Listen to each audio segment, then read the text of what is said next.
asxaabta ku soo dhawaada mar kale iyo ayibsho maanta waxaan rabaa inaan idila wadaago arrin dhibaato weyn ku haysay naftayda muddo aad badan balse markaan xal u helay noqotay mid aad fudud muuqaalkan wuxuu ku saabsan yahay aniga naftayda balse ugu dambeyn waa mid adiga kula hadlayo waxaan kula wadaagayaa caqabadan oo aan ugu dambeyn xal u helay noqotayna mid ka baxday seeraha ama agagaarka noloshayda si fiican ila soco kaliya kadib markii ay igu soo baxeen caqabado kala duwan gaar ahaan dhanka shaqada ayaa waxaan dib u ogaaday inay muhiim tahay inaan joojiyo dib u dhigashada taasi oo caqabad weyn ku ah horumarka qofka gaar ahaan markaad rabto inaad xaqiijiso hamigaaga haddaba sannado badan oo aanan xal u helin dib u dhigashada waxa aan qaban karo maanta ayaa waxa aan lumiyey wakhti badan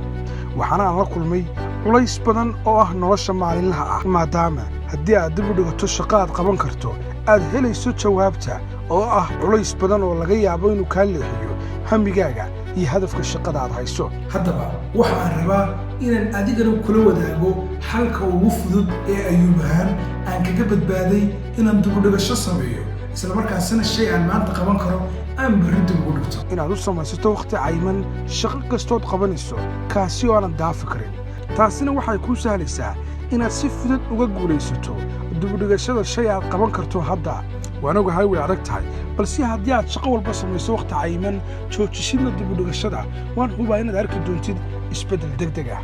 haddaba jooji inaad dib u dhigato shay aad qaban kartid maanta haddii aad waxbarasho ka wado dhinaca onlineka jooji dib u dhigashada kadibna eeg jawaabta haddii aad tahay ciyaartooy jooji dib u dhigashada jimicsiga oo samee hadda haddii aad rabto inaad samayso fikrado ganacsi jooji inaad dib u dhigato waxa laga yaabaa haddii aad bilowdid inaad ku guulaysato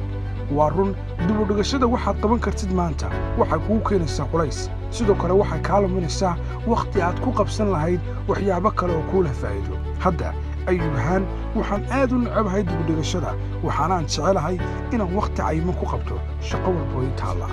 mararka qaar waxaa dhici jirtay oo culays badan iga fuuli jiray dhanka shaqada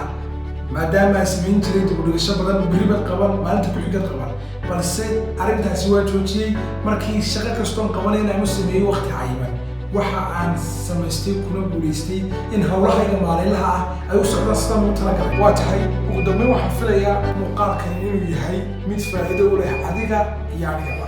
ku xubno ayuusho lama socdo